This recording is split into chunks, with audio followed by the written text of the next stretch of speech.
Hello everybody. Here we have a Hunter Original 36-inch model. This one in particular dates back to October of 1981. This is a unit that was a marketplace find. I bought this fan for the unbelievable price of $15, and now it sits in my room. This is probably one of the greatest deals I've ever got on Marketplace, but regardless of that, we'll get into the video. So this model in specific has cane blades, and it also is an Adaptaire model. So you can see there are the Adaptaire blade brackets. And this fan, this one's in pretty good shape, believe it or not. You can see up the top, I had to spray paint that down rod there.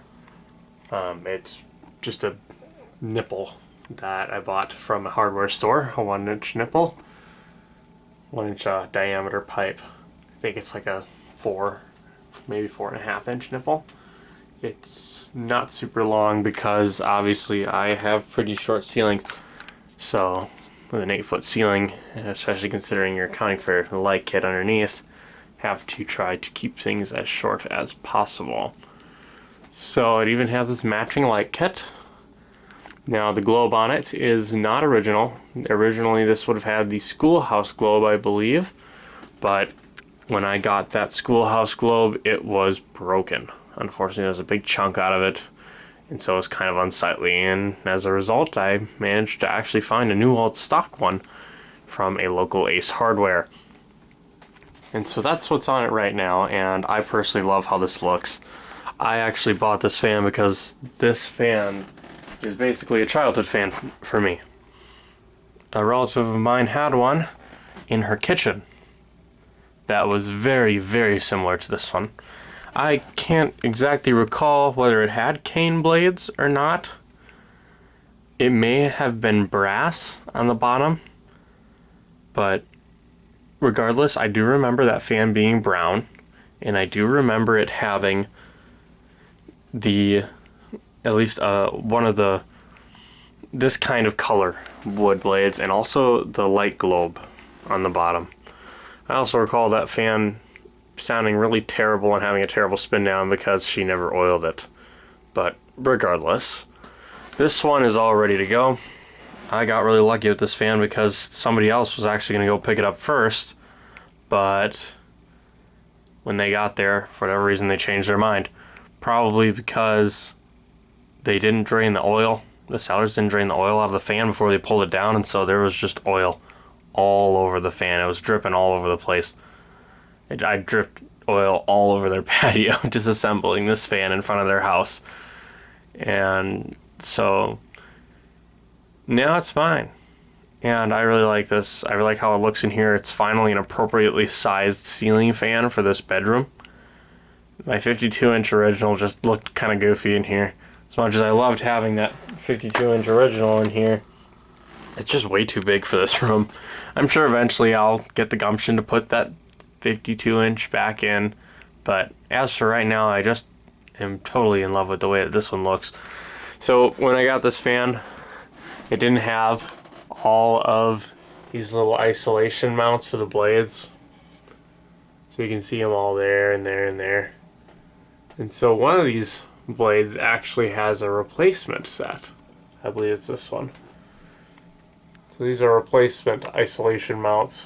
These are little rubber washers that I found at the hardware store that I threw on there, and believe it or not, they work exceptionally well. When I first got this fan, it made a noise, like a vibration, and I was chasing my tail trying to figure it out for probably a day and a half, but then I tried tightening up the blade irons tonight and they were loose, and that shut it up. So now the fan runs absolutely perfect. It's topped up on oil. I cleaned it up as much as I could, and if you look on here, the fan is still just covered in oil, but that will all go away eventually, I'm sure, just because there was some that got in the rotor from when they tipped it on its back after not draining the oil. So now that fiasco's all out of the way, we'll go ahead and give it power and see what the light looks like. I'm not going to leave that on for long, just because that messes with the exposure. I had to tighten up that light socket in there too, because it was wobbling around. But either way, let's start it up on low on downdraft first.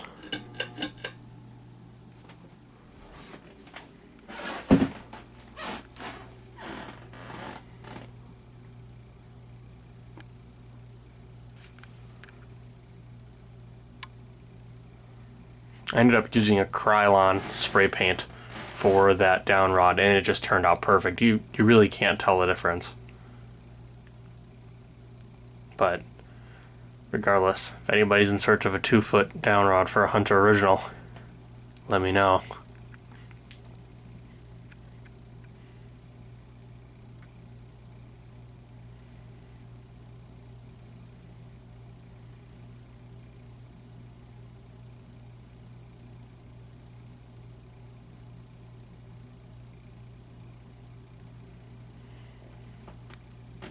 This thing actually moves some pretty decent air for what it is. The first ceiling fan that I had in here was a 36 inch. It was a Hampton Bays San Marino. And that fan was in here for probably close to 10 years, but then one day it fell down because, for whatever reason, the idiotic electrician who installed the ceiling box put in a plastic one. I don't know why that happened, but I'm very, very glad that I wasn't hurt. It was hanging by the Romex, I remember.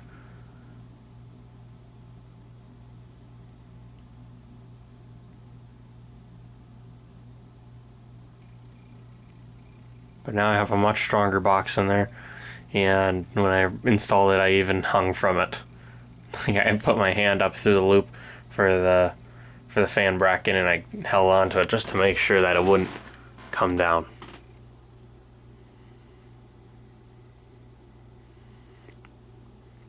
So if it can hold me, it can probably hold a fan. Here we'll get a little bit closer.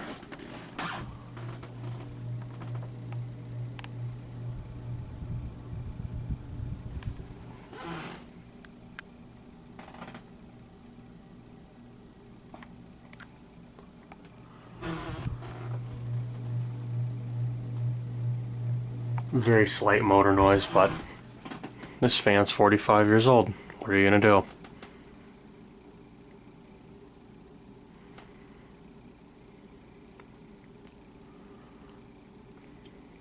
And so now we'll bring her up to high. This fan has a cool startup sound on high.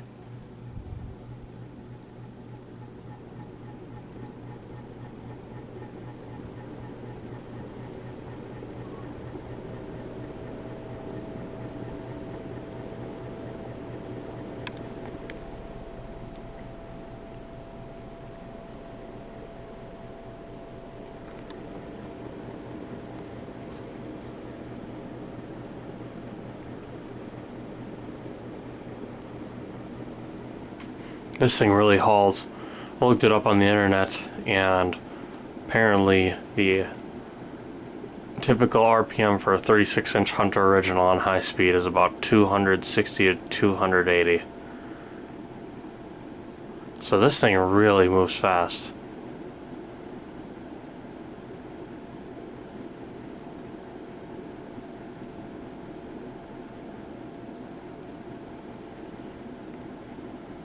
Let me hop up in the bed, get you a bit of a top view.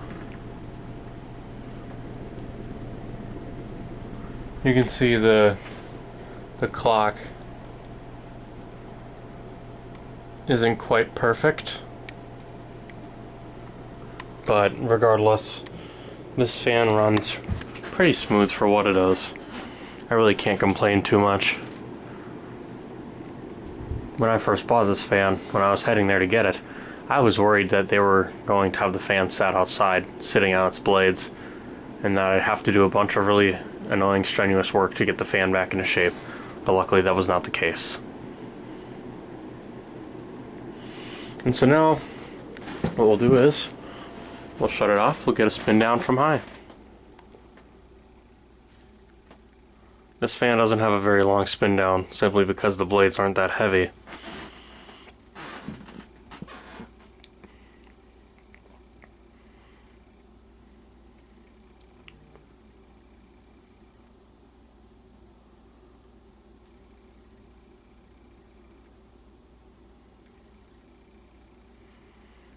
And then once it comes to a stop, we'll demonstrate the Adaptaire.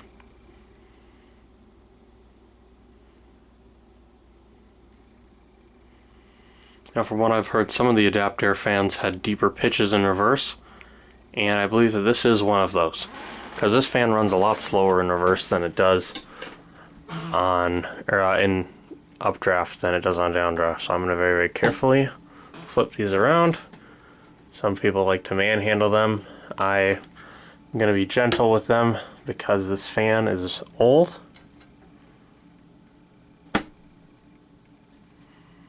So we'll just very, very carefully twist them. Okay, and so now you can have a look at how it looks. You can tell the pitch is definitely a lot steeper. I mean, look at that. That's some real blade pitch on this little thing.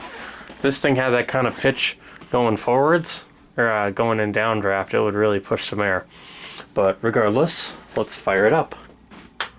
We're going to start it on low. You'll especially notice on high that it runs a lot slower. And if I sit in this corner, I'll definitely feel the air too.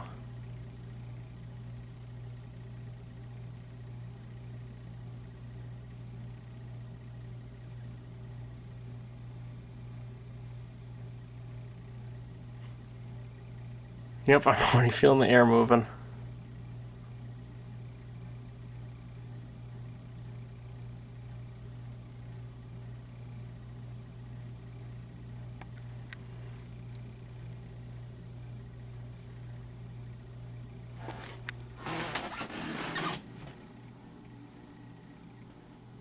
You hear a very, very slight vibration.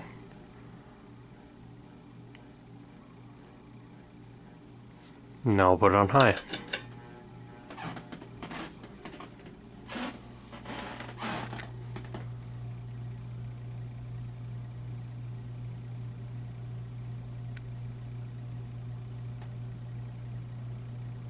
Now, as you can see, it doesn't run nearly as fast.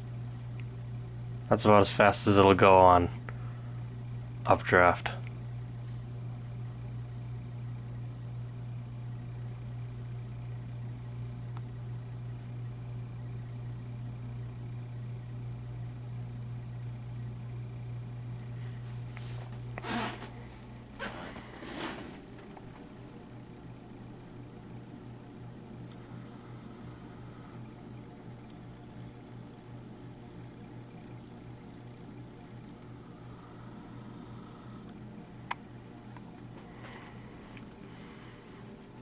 So now what we'll do is, for the last part of the video, first, we're gonna turn the fan off.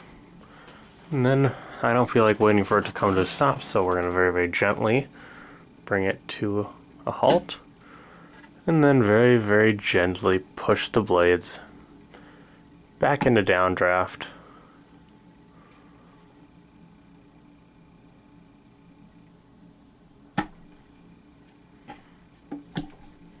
That one seems to be the easiest one to put back. So here is the data plate.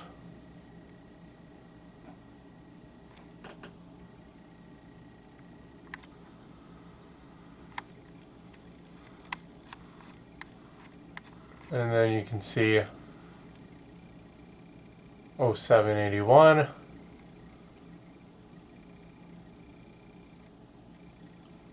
You just read it backwards apparently for these. 1.2 amps, 60 cycles, 22270-004. 120 volts, 22270. Sorry for my shaky cam, it's hard to hold the camera above your head like that. But regardless, now what we're going to do is, we're going to shut off all the lights.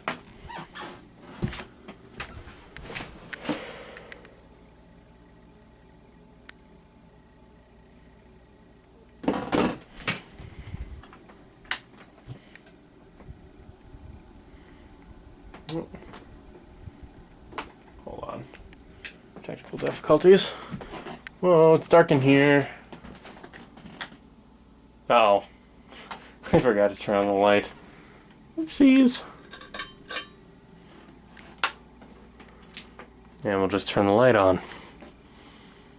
I really, really like how the light looks on this fan. I think I chose this is the light bulb that came with it, but I think it was just bright enough to not be too distracting.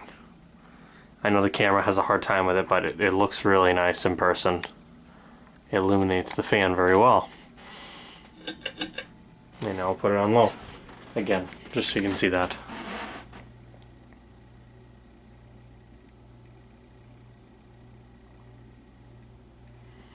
Again, makes very, very slight noise, but it's really not that bad in the grand scheme of things.